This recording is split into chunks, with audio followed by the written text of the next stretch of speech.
has to get in the zone, you know. Well, howdy, howdy, howdy, and welcome to the Real Faith Live Show. While the world is getting darker, Real Faith is getting a little hotter and a little brighter.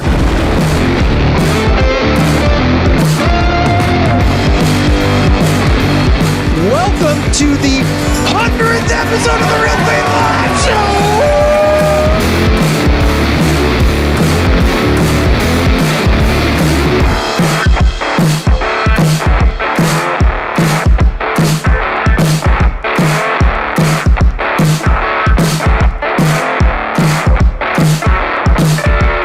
Well, howdy, Merry Christmas and a Happy New Year, guys. 2023 was an absolute crazy year. There's a lot to rant about: terrorism, wars, government corruption, inflation, woke culture, our president falling over and forgetting where he is, etc., etc., etc.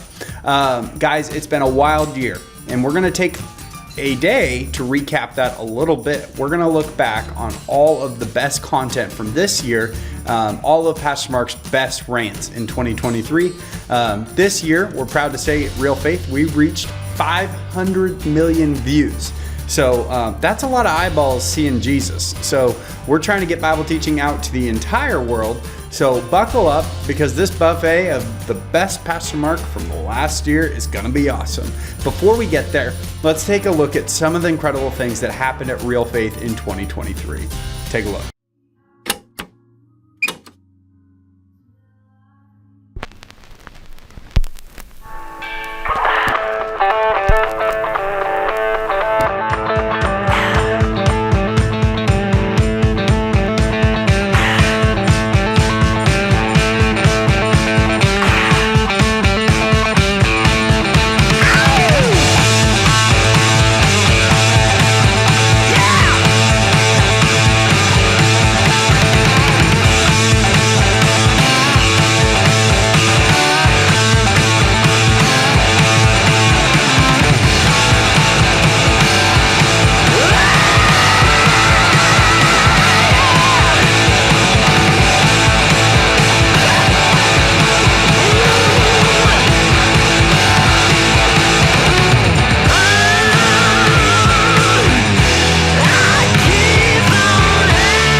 As you can see, 2023 was a supernatural year, and we couldn't have done it without our ministry partners and the Holy Spirit.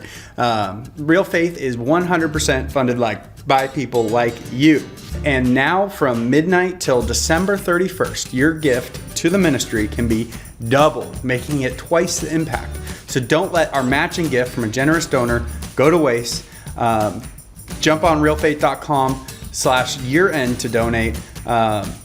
Your gift will be tax deductible, so you can save some money from the government and give it to a ministry. That's pretty awesome.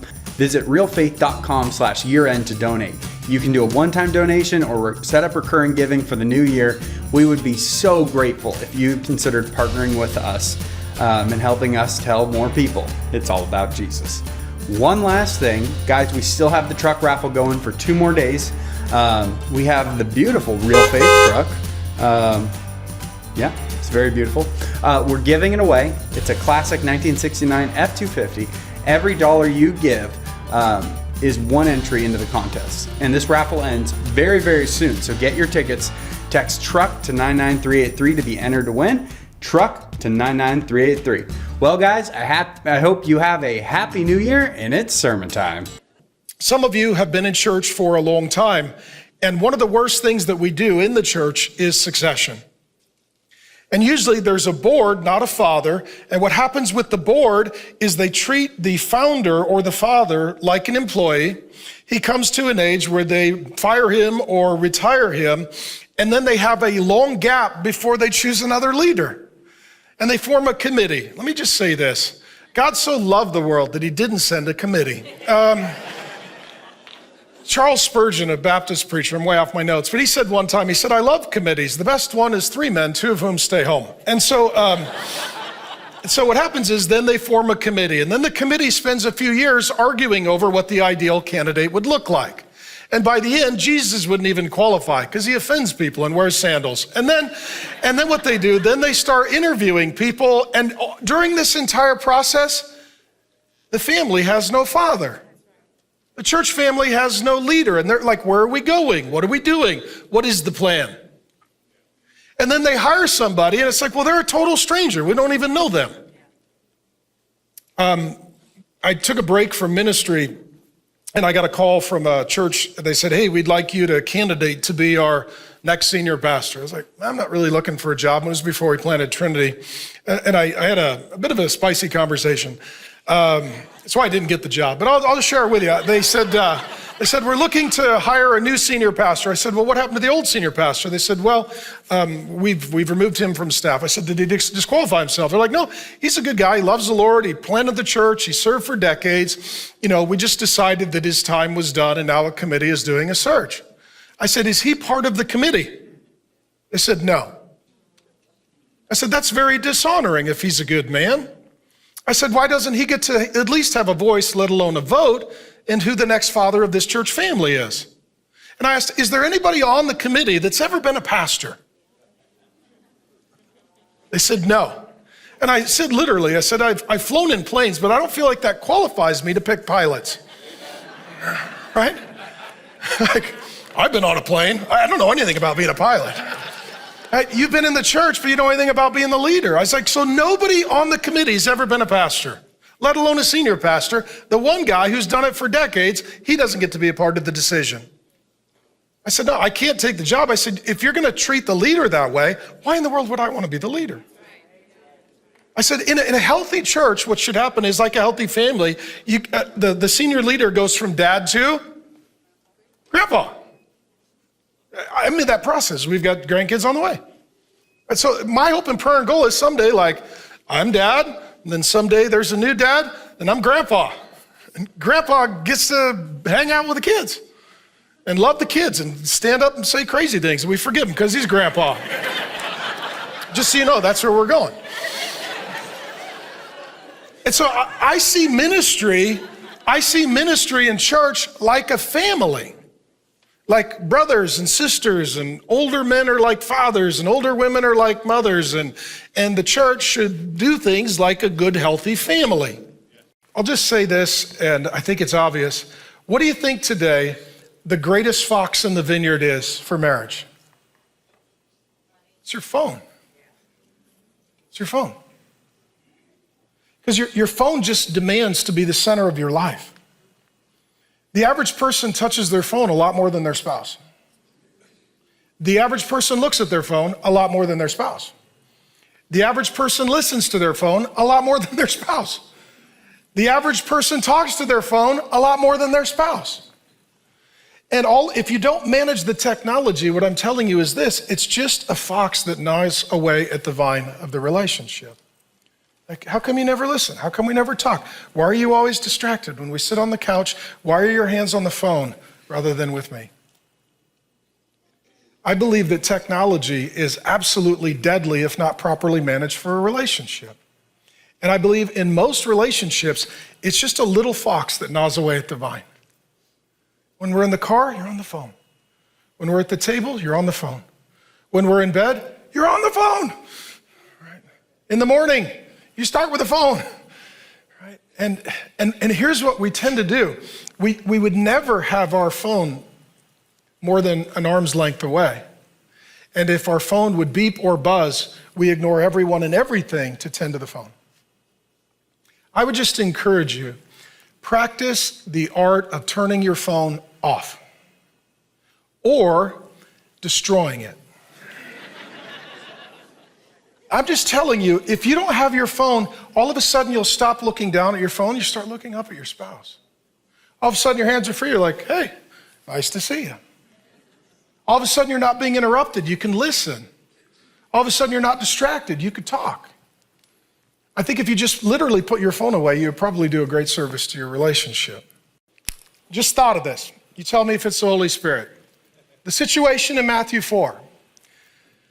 Satan shows up and he says, if you are God's son. And what Jesus says is, I don't need to prove anything to you. I am his son. You are, if you belong to Jesus Christ, you are a son of God.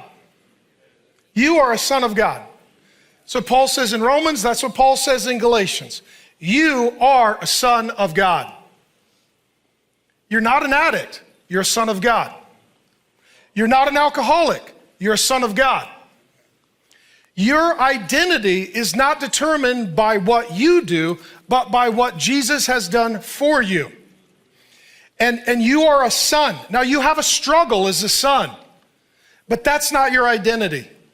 And I appreciate all of the recovery and addiction efforts to help people get clean. But it breaks my heart when somebody belongs to God and they're like, hey, my name's so-and-so, and I'm an alcoholic. No, you're not. You're a son of God who has a battle with alcohol. You are a son of God that has a battle with pornography. You are a son of God who has a battle with food. You are a son of God who has a battle with gambling. I've got 3 sons. Now, thank God, they're good men, and I'm proud of them, and they're not addicts. But let's say one was an addict. If you came up and say, hey, who's that? This is alcoholic. No, that's my son. God doesn't look at you and say, that's my alcoholic. That's my lust son. That's my addicted son. That's my obese son. When he looks, he says, that's my son. Okay? And because you're a son of God, now you can exercise your dominion that the Father has given you over every aspect of your life. And now when you decide, you know what, I'm gonna turn my phone off rather than leave my phone on, that's an act of worship. When you say, you know what, that is not good food and I am not in good shape, I'm going to make some changes. The dietary changes are worship decisions. When you say, you know what, I drink too much and I'm gonna just take 30 days, just not drink, reset my body, see how I feel, see if I have self-control. Every night you choose not to drink, that is a worship decision, and it's an act of war, and it's a spiritual victory. And what ruins most men is not that things that they hate destroy them, it's that things that they love seduce them. The biggest enemy you have is you. The biggest threat to your well-being is you. I don't think someone's gonna destroy you.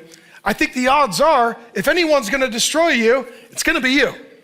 First of all, when you get married, you are not joining a family, you're starting a family. I've said this a million times, and every time I do, the young couples are like, that was great, and the parents are like, we hate you. So let me just say it again.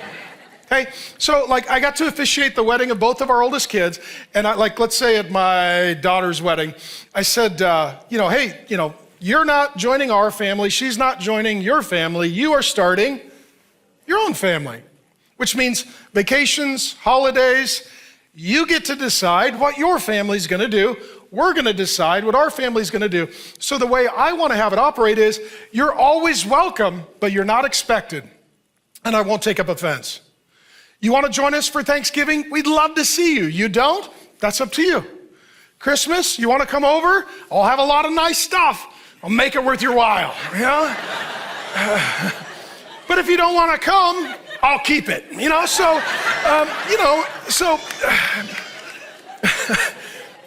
let me say this. Sometimes the problem with the holidays is not just practical, it's people, okay?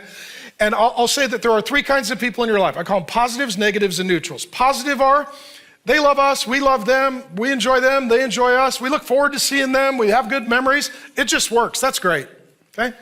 Neutrals are, well, it's not awesome, it's not awful. We're not super excited about it, but it doesn't feel like a day at the dentist. It's okay, it's fine.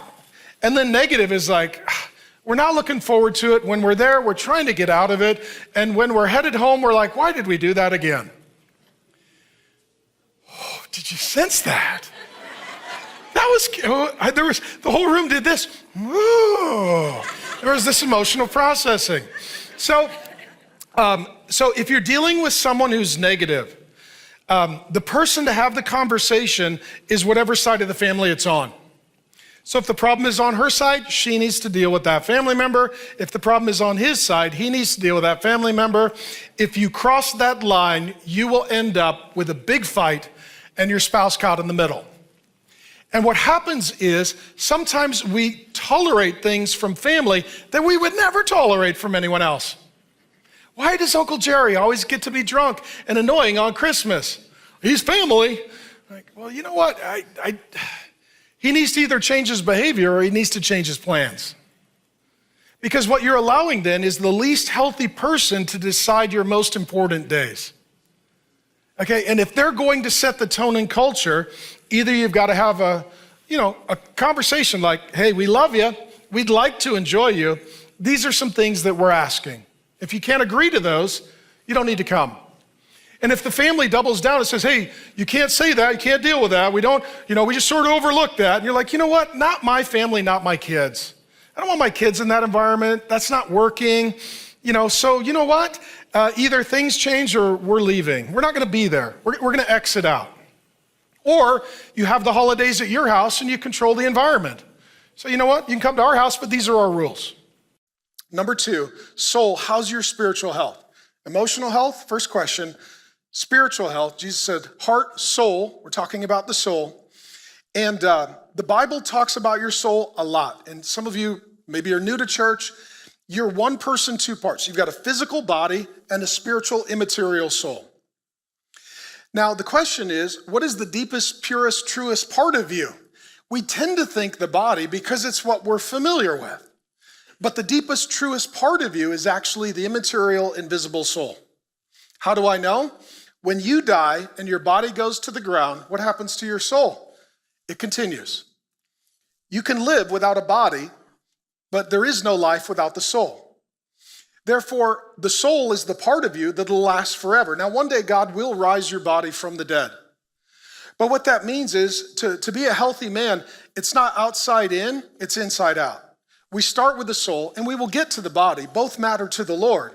But too many men are only focused on the body, strength, appearance, and they're not worried about the soul. So the question regarding your soul is this: how much do you think about your soul? And how is your soul? And how are you doing at tending to and caring for your soul? The Old Testament alone speaks of your soul. I looked it up at least 750 times, just the Old Testament. What's really curious, in our day, for those who try to treat mental health disorders or people who are struggling, they have something called the Diagnostic and Statistical Manual of Mental Disorders. The healthcare medical professionals, the psychologists, psychiatrists, they will call this the mental health Bible. And it diagnoses all of the different clinical, behavioral issues that human beings struggle with. In that entire Bible, how many times would you guess that it mentions the soul? 0. Our entire mental health industry ignores half of our being. This is where I do like the social sciences. I believe in counseling and trauma therapy. I actually like studying all of that. I think it's very helpful. But the only way for someone to really be healthy is not just treat the mind and the body, but the soul. Yeah. And only the Holy Spirit really can do the work on the soul. And so for you to have a healthy soul, it's first acknowledging, like, I do have a soul. And then to ask yourself, okay, what is the plan for my soul? I mean, most of us have a plan for our body. Like, I sleep, I hydrate, I exercise, I eat. Okay, you've got a plan for your body. What's your plan for your soul? Okay. What's your plan for your soul? And here's the big idea. You're not a person with a body who has a soul. You're a person with a soul who has a body. That if you're not well at the soul level, you're not going to be well at any level. And so your soul is your greatest possession. Your soul is the thing that'll depart and be with the Lord upon your death. Therefore, your soul should be your highest priority. This is where I don't get guys. They're like, I don't have time for church and Bible study and prayer and worship. I have too much going on. Too much going on to take care of your soul? How do you possibly think you're going to have a healthy life with a neglected soul? Right? If who you are determines how you live, if you're too busy living to be growing, you're not going to be thriving. And so many men are like, I have time for the gym, I have time for work, I don't have time for my soul. I'm telling you, that has to be the first priority. And for your soul, here's what Jesus says in Matthew 16:26. For what will it profit a man? So this is a really good word for men. If he gains the whole world and loses his soul. What Jesus is saying is, hey, you could make all the money, you could rule all the nations, and you could rack and stack all the women. And if you lose your soul, you've made a bad bet. You've made a bad trade. And what Jesus is saying is everything out there is fine, but everything in here is more important. And I would just tell you guys, some of you need to work a little less and pray a little more. Some of you guys need to give a little less time to your hobby and a little bit more time to your worship. And that maybe you are starting to exercise dominion over external things, but you're losing dominion over your soul. Very crucial and important. Here's 4 things your soul needs. Needs presence, prayer, praise, and people. First, your soul needs presence. You're meant to live in the presence of God. So this is worship and prayer and spending time in God's presence. Prayer is talking to God, listening to God. Praise, singing. Your soul needs to sing. And I just want to honor you, men. When we started Real Men, nobody sang. I don't sing, I'm a grown man. And now you guys sing, okay? And you just need to know your soul needs that. And there's something really wonderful. It's a tremendous encouragement for other men when they see grown men worshiping in a masculine way. And it's not encouraging when you see grown men worshiping in a feminine way. I just like the frosted tips, the skinny jeans, the guy who cries with a guy liner and the painted nails. No. Okay, but the greatest worshiper, the greatest male worship leader in the Bible was David, who also killed giants and hunted large game with a knife. So that's my guy, right? That's how we want to sing and worship. We want to worship as men. We need to praise. And then lastly, you need people. You need, God works through people, and we need each other. That's why we're here, so you guys can meet your brothers for the battle. So let me say this. Have any of you ever had an evil woman try to become friends with your wife? Let me ask it another way. How many of you have not had an evil woman try to become friends with your wife? You're just like, honey, you can't, like, I love you? No. I mean, she rode a broom to our house. You should have seen this coming. That's her transportation. Like, she's a witch, How many of you've had somebody evil try to get near your child or children?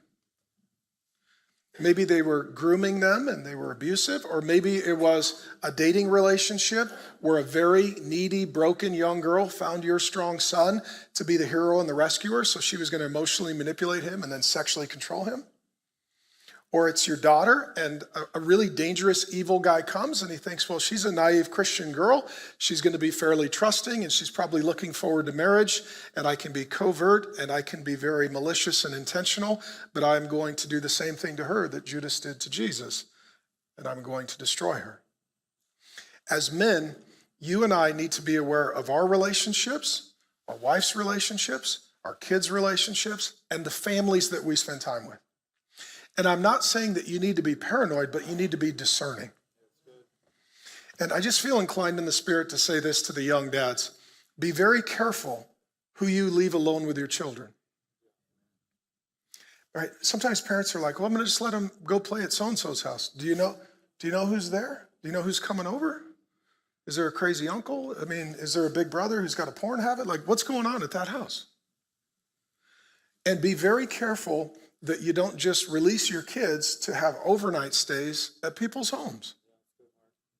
Like, because if you're not there, somebody else is in charge, and are they going to make sure that your child is safe? And so it's being aware of these categories.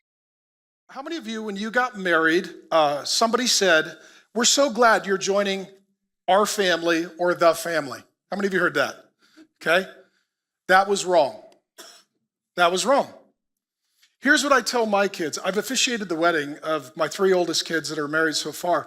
The same thing I say at all the weddings is this: He's not joining her family. She's not joining his family. They are starting a new family. A new family. A family that doesn't allow newly married couples with their children to form their own family. It's like there is only one family and everybody lives in the family system. And then everyone who is born, next generation into the family, gets added to the family system. You know what that is? Pressure.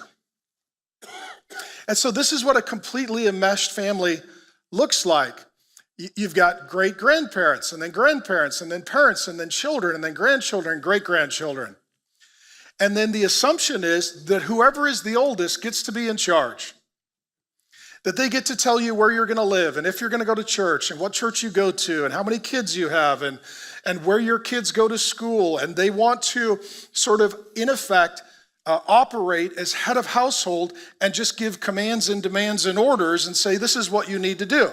Now, if you don't agree with those generations that came before you and the imposition they're trying to make on your family, then what they do, they will grab the other family members and they will form an alliance to pressure you to get in line because you're part of our family and that's how our family does it. Has anyone ever seen this? We see this all the time, right? It's Thanksgiving. Like, hey, you need to come to town and you need to stay at our house. You need to bring your spouse and your kids. It's Thanksgiving. We're all getting together. You're like, we don't want to do that. That's what our family does. You're part of our family. No, we have our family. You have your family. We're going to talk about this. And you are now my extended family, and my priority is my immediate family. And sometimes the way this works in a dysfunctional family system, they will start to manipulate or threaten. Well, you better do what we say or we're going to cut you out of the family. You need to do what we say or we're going to cut you out of the inheritance. You need to do what we say or we're going to cut you out of the family business. And what it is, it's multi-generational control. And if you marry into that family system, let's say this is your wife's extended family, you hate your life. You hate your life. You're like, I got a bunch of people that I did not marry that are all telling me what to do. And they're saying that I have to abide by this sort of mafia concept of family. And at that point, what happens is if you're married into that, your spouse is literally in a hostage negotiation between you and their extended family. And let's say this is your wife, she's carrying that anxiety and stress. Some family systems are completely enmeshed. What happens when you get married, your priorities change. So let me flip it from the other side. So I'm a dad. I love my kids with all my heart. I'm blessed to have 5 wonderful, godly kids. It's one of the great blessings of my life. But let's say for my daughter. So my oldest daughter, she's married and she's got a baby boy. So before she was married and had a baby boy, who was the main man, the number one guy, first in line in my daughter's life? It was me. Then she got married. Guess what? I got demoted to second position. When I walked her down the aisle and handed her to him, I literally was putting him in my place as the priority. Now she's got a baby boy. Guess what happened? I got another demotion. I'm now in third place. And as a father, true or false, this is a little tough. Because you're like, man, I love daddy dates. I love taking her to school.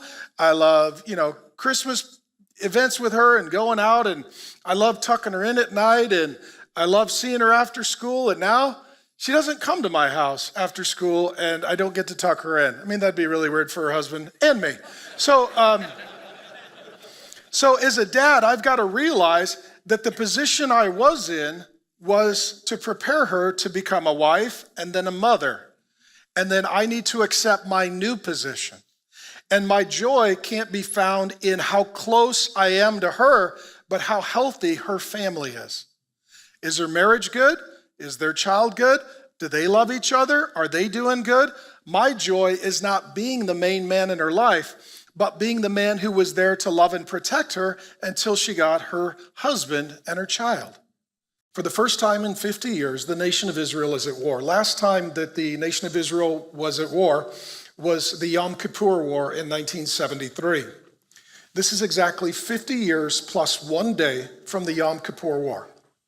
And what's interesting is the Yom Kippur War was started during a Jewish holiday, and this terrorist attack was during a Jewish holiday. This is not coincidence. There are two reasons I believe that this is happening. Number one, they know that people, civilians, will be more vulnerable during a holiday season. And number two, they are trying to create torment and terror through a negative anniversary. If attacks happen on your holidays, they become negative anniversaries, and you no longer stop to honor and to thank your God. Instead, you are triggered and traumatized by the memory of what happened on that holiday, because it then becomes an unholy day. So, where we find ourselves now is the Palestinians in the Gaza Strip. And again, the Palestinians are the descendants of Ishmael. And the Jews are the descendants of Isaac. And what we now see on the news is very profoundly and deeply troubling for all of us who have the heart of God. And what we are seeing is airstrikes into the Gaza Strip. We're seeing airstrikes on civilian buildings and targets.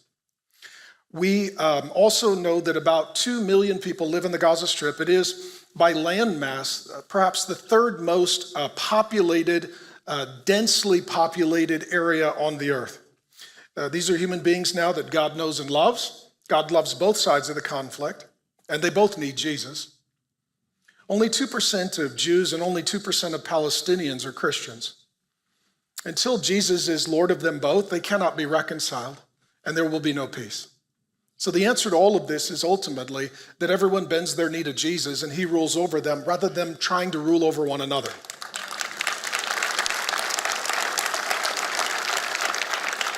But right now, there are 2 million in Gaza, no water, no electricity, no internet. The Israeli army is preparing for ground invasion. This is going to get very bloody, and this will not be resolved quickly, most likely.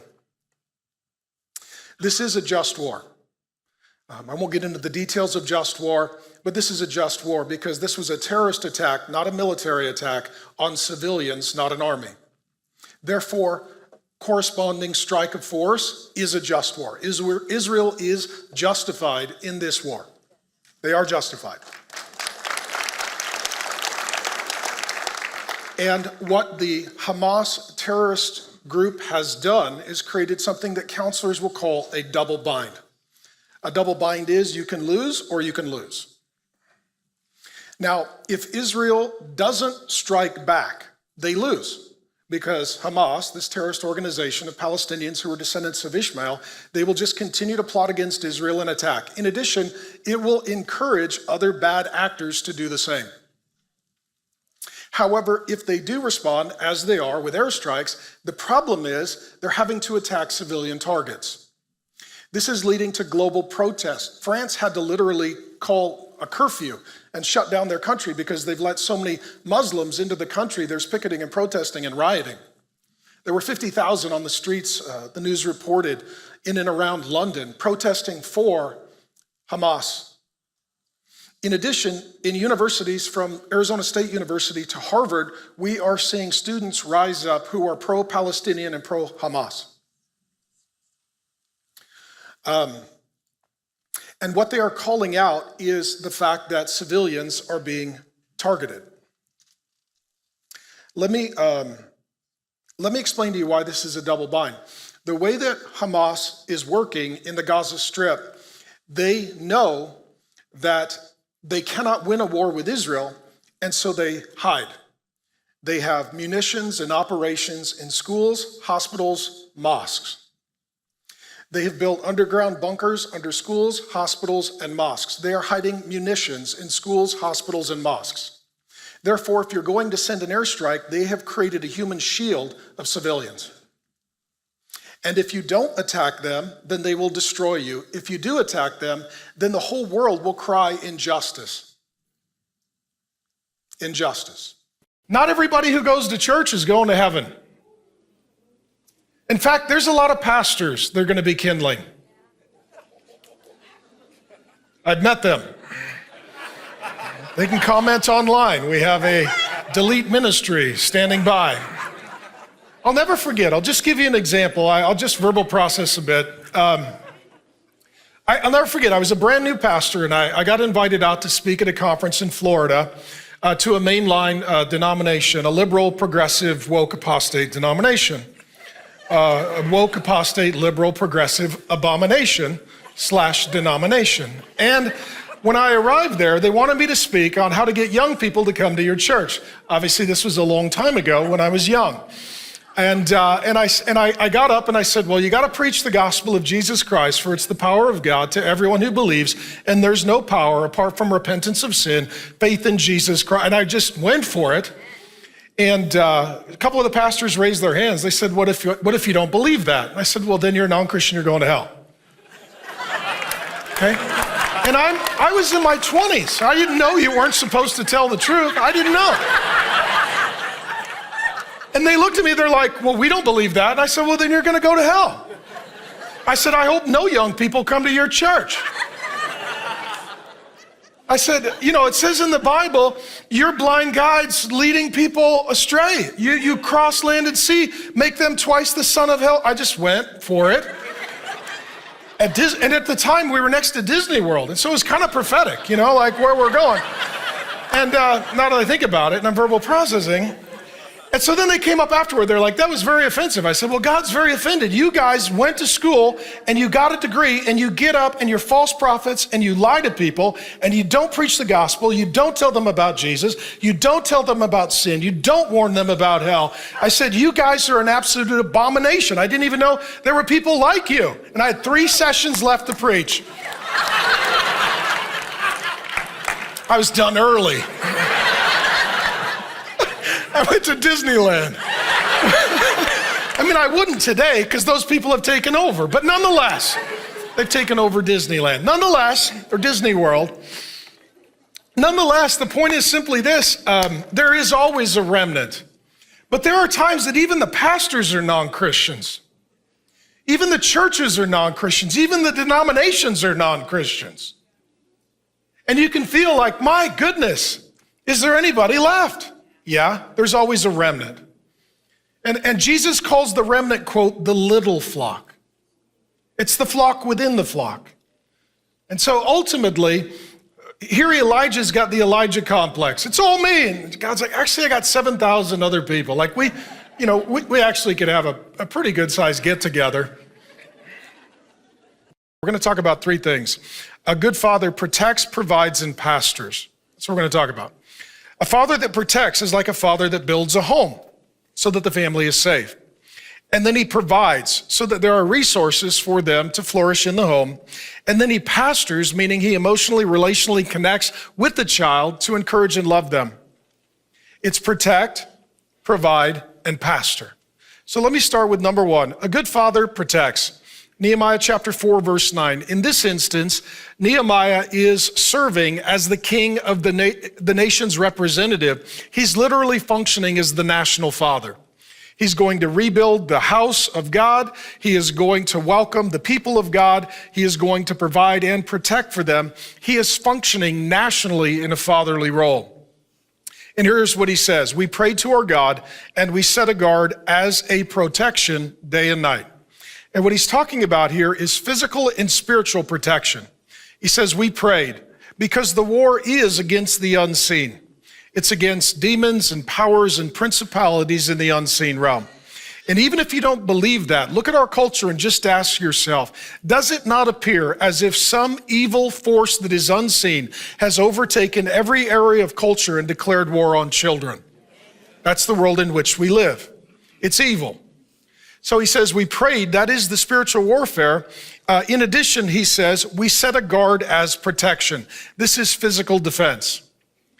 Every good man understands these 2 things. You pray for your family and you're on guard to protect your family. This is why a good dad will check all the doors in the house at night. This is why he makes sure when his kids go out, they've got a phone and they stay in touch. This is why if his daughter goes out with a boy, he runs a background check and a DNA check. and arm wrestles him to make sure the boy knows who's going to win, right? That's why you do these things. And this is why, too, a good man, if he's walking with his wife or his children, he will get between them and the road so that if someone gets hit, it is him. This is why your husband, if he's a good man, he will sit on the row at church, or he'll sit in the corner at the restaurant, and he'll keep an eye on the door. And you think he's paranoid, he's just protective. And then he speaks to all of us and to all of you, saying to hate the garment stained by the flesh. This is a peculiar imagery, but let me explain to you. It's quite magnificent. It comes from an Old Testament book called Zechariah. I think it's in Zechariah chapter 3. There is this imagery that he's quoting. Jude's a Bible guy. And there, I'll just use this analogy and I'll use it for you. So imagine that you're in the ancient world and you're wearing a robe. Let's say it's a light colored or white robe. And then every time you sin, Satan comes up and writes your sin on the robe. Lust, addiction, adultery, lying. Every time you sin, he writes it. And you have to continually wear it. And then every time you get drunk, there's a liquor stain. Every time you get high, there's a burn stain, and you wear it. And you've been wearing it your whole life. And it's disgusting. At this point, it is just completely filthy. And you're wearing it everywhere you go, and everybody knows, okay, that's your life. And in the picture, there is Jesus, and he is wearing pure white, clean, sinless perfection. And what it says in the story of Zechariah is that Satan is standing there screaming at you. And he is accusing and condemning and shaming you. He is naming everything you've ever done and everything you've failed to do. And you are just devastated because you know it's true. And then Jesus speaks.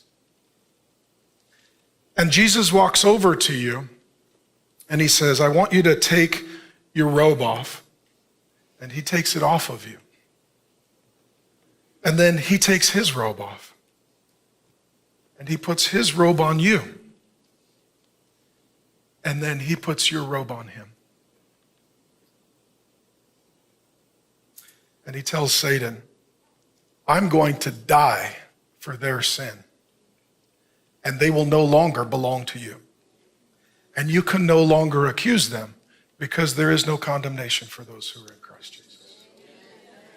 And this is what Jesus did for us on the cross. He took our place and put us in his place. He took our unrighteousness, gave us his righteousness. He took our death and he gave us his life.